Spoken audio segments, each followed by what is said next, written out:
Operation सिन्दुरनि part 2 खौ खोनानानै पाकिस्तानावहाय हाहांकार। Operation सिन्दुरनि सैथो पिक्चारआ दाबो बाखि दंबावो रायजोफोर। मोनसे गेदेर सिगनेल मोनबाय। नैथि अपारेशनाव पाकिस्ताननि 12था जायगाखौहाय अलरेडि लक खालामखाबाय। लाहौराव धामाका बेरफ्रुनायखौ पाकिस्ताना भारतखौ खालामदों होननानै बुंदों। गुजरातनिफ्राय लानानै राजस्थानसिम इन्डियान आर्मिनि रेडि। गोबां टेंकफोरखौबो रेडि खालामबाय। जेब्ला हरनि समावहाय गासैबो सुबुंफ्रा उन्दुजोबदोंमोन, सुन-सान समावहाय जोंनि भारतनि राफेलआ पाकिस्ताननि बिखायाव उरायै गेदेर फिननायखौ होदों। बे समाव पाकिस्ताननि उन्दुनाया गासैबो आद्रा जानांबाय। सिमा बारलाङालासिनो ब्रह्मस, स्कैल्प, हैम्मार स्पाई 2000 बे गिथावना मिसाइलफोरानो पाकिस्तानखौ सेवहांगार खालामबोदोंमोन। बियो जाहैबाय अपारेशन सिन्दुर, जायखौहाय दुनियाया दा सावरायगासिनो दङ। नाथाय बेथ' खालि ट्रेलारल'सोमोन। खौराङाव फोरमायनाय बायदिब्ला मोनसे बाथ्रा ओंखारबावदों। जोंनि सुथुरफोरा फोरमायनाय बायदिब्ला आरो भारतआ गेदेर मोनसे थांखि लाबावबाय। आरो बे बारनि टारगेटआवहाय 12था उरां जाहाज गाथोनाव। भारतनि सेनाफोरनि राडारआ बे जायगाफोरखौ अलरेडि लक खालामखाबाय। आरो जिखि जाया समावनो गाग्लोबनायाबो जानो हासिगौ। राजस्थान आरो गुजरातनि सिमायावहाय जोंनि सेना जवानफ्रा गोख्रोङै गसंथेनानै दङ, जायखौ नुनानै सुथुरफ्रा गिखांनाय मोनगासिनो। लाइन अफ कन्ट्रलावहाय गुलि गावनायनि बन्द जागोननि नामखौनो लायाखै। आरो जोंनि भारतीय जवानफ्रा गेदेर फिसा गाग्लोबनायखौ नोजोर लाखिगासिनो दङ। बिनि गेजेरावनो लाहौरनिफ्राय सोमोनांथाव मोनसे रादाब फैदों। मोनथाम गेदेर बेरफ्रुनायजों सहरानो गिख्रंजोबनायनि। बेरफ्रुखांनायनि उनाव गेदेर उखुन्दैया अख्रांखौ बिलिरहैनायनि नुथाय। लाहौर उरां गाथोनखौ बन्द खालामनाय जाबाय। बेवहाय सुबुंनि होंगो-दोंगो। सुबुंफ्रा लामायाव खारख्रांबायदों आरो खारफिउ बायदि थासारि। बे गासिबो खबरानो फोरमायोदि गोजौजोंल' थागोद नङा, गाहायजोंबो भारतआ आवगायगासिनो। नाथाय मोनसे सोंथि फैयो, अपारेशन सिन्दुरनि मोनसे थांखिया मा? मानो पाकिस्ताना बे बाथ्राखौ लानानै सिन्था खालामदों? बयनिख्रुइ देरसिन सोंथिया बेसो जानानै दङ, भारतआ आरोबाव 12था जायगायावहाय हामला खालामबावगोन नामा? बेफोर गासिबो खौरांखौ आङो नोंथांमोननो फोरमायनो थांगासिनो दङ रायजोफोर। दा नोंथांमोना आंनि बे खस्थ' खालामनानै बानायनाय भिडिअखौहाय जुदि मोजां मोनोब्ला मोनसे शेयार खालामनानै होदो आरो मोनसे लाइक खालामना होयोब्लानो जाबाय। चेनेलाव गोदानै फैदोंब्ला चेनेलखौ साबस्क्राइब खालामना होयोब्लानो जाबाय। जाहाथे आंबो नोंथांनि साबस्क्राइब खालामनाय आरो सापर्टखौ मोननानै साबसिनै भिडिअखौ लाबोनो हायो। आरो लोगोसे जोंनि इण्डियानि डिफेन्स सिस्टेम आरो इण्डियानि टेक्न'ल'जि, इण्डियानि आइडिय'ल'जिखौ नोंथांमोना मोजां मोनोब्ला नोंथांनि गोरबोनिफ्राय मा लिरहरनो गोसो नोङो लिरहरोब्लानो जाबाय। जाहाथे जोंनि इण्डियायाबो साबसिनै आवगायलांनो हाबावनाय बायदि। दानिया फैदो गाहाय आयदायाव। अपारेशन सिन्दुर पार्ट 2 खौ लानानै पाकिस्तानाव गोबां दावराव-दावसि। बे बाराव पाकिस्तानावहाय 12था जायगायाव गुब्रुनो हागौ। दा जोङो रायज्लायदिनि बे खौरांनि सायावनो, जाय खौराङा पाकिस्तानखौ फावसायहोनो गोनां खालामदों। भारतनि सेनाफ्रा 12था जायगाखौहाय गावनि राडारावहाय सोनानै लाबाय। बे खौराङानो पाकिस्तानखौहाय गोदाव-सोराव गुलाय-गुजाय खालामगासिनो। बे जायगाफोरा लाहौर, कराची आरो पाकिस्ताननि कब्जा खालामनाय काश्मीरनि माखासे सिल होनाय जायगाफोराव जानो हागौ। अपारेशन सिन्दुरनि गिबि गाग्लोबनाया 7 मे 2025 नि 1:05 निफ्राय 1:30 नि गेजेराव भारतनि बायु सेनाफोरा 25 मिनिटावनो 9था जायगाखौ गाग्लोबदों। बिनि गेजेराव भागलपुरनि मार्काज सुबहानाल्लाह, मुरिदकेनि मार्काज बैता आरो मुजाफराबादनि मोनसे प्रमुख केन्द्रआबो दंफायोमोन। आरो खुफिया एजेन्सिया मोनब्रै बेबायदि जायगाखौ सिनायनानै लाबावबाय। उदाहरन हिसाबै लाहौरनि महल्ला जहरावहाय मोनसे जायगा दं। बे जायगानिफ्राय हाथियारखौ दोनथुमनानै साप्लाय हरनायनि खौरां मोन्दों। कराचिनि लियारी एरियायावबो मोनसे सन्देह खालामनाय जादों। बे जायगानिफ्राय भारतनि बेरेखाल' सावरायनाय जायो। भारतनि सेनाफोरा बे जायगायाव नोजोर लाखिनो थाखाय DRDOनि LMS ड्रन आरो सेटेलाइट इमेजरिखौ बाहायनाय जादों। रक्षा मन्थ्रिया सुथुरफोरखौ बुंदों बे बाराव गाज्रि रोखोमै गाग्लोबनाय जागोन आरो बिनि थाखाय राफेल फाइटार जेटजों लोगोसे सुख'ई 30 MKI आरो माखासे गोख्रै बिरनो हाग्रा जेटफोरखौ रेडि खालामबाय। ब्रह्मस मिसाइलजों लोगोसे माखासे फोथायजाथाव मिसाइलफोरखौबो बाहायनो हागौ, जाय मिसाइलफोरा 150 किल'मिटारसिमखौ मोजां निशान बानायनो हायो। सैथो बाथ्राया बेसो, सिगांनि गाग्लोबनायावहाय भारतआ पाकिस्ताननि मोनसेबो मिलिटारि बेसआव गाग्लोबनाय जायाखै। जेन' दायनिगिरिनि अनगायै गुबुना नस्थ' जायै बायदि।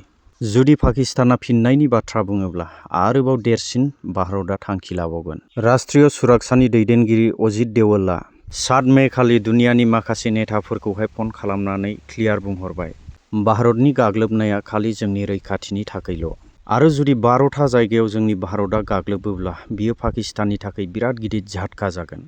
बिसिनि सरखार आरो सेनाया सिगांनि गाग्लोबनायावनो दुरबल जानानै दंखायो आरो बिसिनि पाब्लिकफोराबो गोबां गिनायनि थासारियाव दङ। बे खौराङा पाकिस्ताननि सिं सा गासैखौबो सोमावग्लुंजोबना दोनबाय। दा बिसिनि सेनाफ्रा हाई एलार्टआव दं। दा मोनसे गिदिर सोंथि, अपारेशन सिन्दुरनि मोनसे टारगेटआ माब्ला जागोन आरो माबायदि? खौरांनि बायदिब्ला 12था जायगाखौ भारतनि सेनाया टारगेट खालामबाय। बे बारनि गाग्लोबनाया सिगांनिफ्राय गोबां गेदेरसिन जागोन। अपारेशन सिन्दुरनि सिगांनि गाग्लोबनायखौहाय राष्ट्रीय सुरक्षानि दैदेनगिरि अजित देवलानो दैदेनदोंमोन आरो बे बारावबो बिनि दैदेननायानो मोजाङैनो थागोन। सुथुरफोरनि बुंनाय बायदिब्ला नैबे गाग्लोबनाया नैबे 24 घन्टा नङाब्ला 52 घन्टानि गेजेरावनो जागोन। यानि 10 मे 2025 सिमाव भारतनि वायुसेनाजों लोगोसे थल सेनायाबो लोगो लाफानो हागौ आरो DRDOनि फोथायजाथाव ड्रन रुस्तम 2 खौबो बाहायनो हागौ। रुस्तम 2 ड्रनआ 36 घन्टा गोजौआवनो थानो हायो आरो 150 किल'मिटारसिमखौ मोजां टारगेट खालामनो हायो। बे गाग्लोबनायावहाय रकेटखौबो बाहायनो हागौ, जेराव 75 किल'मिटार गोजानखौहाय टारगेट खालामनानै गुन्दै खालामनो हायो। रक्षा मन्थ्रिया क्लियार खालामना होखाबाय जे बे गाग्लोबनायनि थांखिया बेबायदि जायगाखौल' टारगेट खालामनाय जागोन जेराव भारतनि हेंथायै बुद्धि खालामनाय जायो। जेब्ला गुबुन मोनसे दावहाया जाबावो अब्ला भारतनि टारगेटखौ आरो मजबुत बानायबावगोन। बे गाग्लोबनायाव भारतनि फोथायजाथाव हाथियार जेरै अर्जुन टेंक आरो धनुष तप बेफोरबो थाफानो हागौ। गोनां बाथ्राया बेबो आरो भारतआ सिमायावहाय रैखाथि हान्जाखौ बारायबावबाय जाहाथे गोख्रोङै फिननायखौ होफिननो हायो। उदाहरन हिसाबै उत्तर प्रदेशनि बुलन्दशहराव गेदेर परमाणु हाथियारनि साखाथि फाखाथियावहाय हाई एलार्ट जारि खालामनाय जाबाय आरो बेयाव मक ड्रिल्सबो जागासिनो दं। बे गासैबो काहानियावहाय भारतनि रुपआ साफ सुथ्र रायजोफोर। भारतआ गावनि सान्थि आरो रैखाथिनि थाखाय रावजोंबो कमप्रमाइज जानाय नङा। बर्डारावहाय भारत आरो पाकिस्ताननि सेनाफोरनि गेदेर सानायलायनाय जेला सेला जानो हागौ दावहाया। जेसेबांनाखि गिथावना टेंक आरो माखासे राडारफोर बेफोर गासैखौबो सिमायावहाय रेडि खालामनानै दोनजोबखानाय जाबाय। दानिया फैदो गुजरात आरो राजस्थाननि सिमायाव, जेराव भारतनि सेनाफ्रा ओरैबायदि रेडि खालामबाय जायखौ नुयोब्ला दुश्मनफोरनि हांआबो थाबथागोन।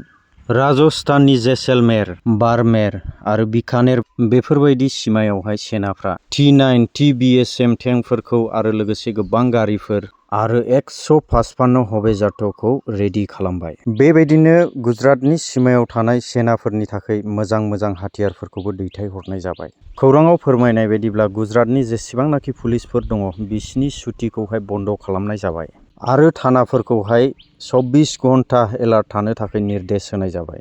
राजस्थानाव हरनि समावहाय ब्लेकआउट खालामनाय जादों जेन' गोजौनि हामला खालामनायावहाय रैखाथि मोननो हायो।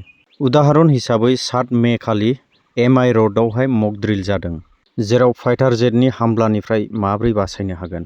बेयावहाय बै जायगानि लकेल थागिबिफोराबो बाहागो लानाय जादों आरो बिसोरनो फोरोंनाय जादों जे दावहानि समावहाय माबायदि थानांगौ। बिनि अनगायैबो पान्जाब, जम्मु काश्मीर आरो उत्तर प्रदेश बायदि हादरसाफोरावबो मक ड्रिल खालामनाय जादों। गोनां बाथ्राया बेबो भारतनि सेनाफोरा आरब सागोरावबो सेनाखौ बारायना होबावनाय जाबाय आरो बेयावहाय गोबांथार गुबुन दैजों दावहा नांग्रा जाहाजफोरखौ रेडि खालामनाय जाबाय। जोंनि सेनाफोरा सुथुरफोरनो फोरमायहरनाय बायदिब्ला जुदि पाकिस्ताना भारतनि फारसे नोजोर लाखियोब्ला दै, हा आरो बारजोंहाय एटाक खालामनाय जागोन होननानै फोरमायहरदों। राजस्थाननि गामियारिफोरनि फोरमायनाय बायदिब्ला जोंनि सेनाया जा खामानिखौ मावदों बियो जों बयनिबो थाखाय गोजोनथाव खौरां होननानै बयबो बुंसावलायदों। जों जोंनि सेनाजोंहाय गसंफागोन बेबायदि बाथ्राखौ गोबां हादरसाफोरावनो खोनानो मोन्दों। सिमायाव थानाय सेनाफोरनि थाखाय खाथि खालानि गामिफोरा जानाय लोंनाय माखासे गोनां जानाय बुस्थुफोरखौ हैगासिनो दं। गुजरातआव थानाय सासे BSF जवाननि फोरमायनाय बायदिब्ला माखासे ना हमग्राफोराबो गोबांथार खौरांफोरखौ रोगाना होदों होननानै फोरमायदों, जायनि थाखाय सेनाया आइडिया बानायनायावहाय मदद मोननो हाबावबाय।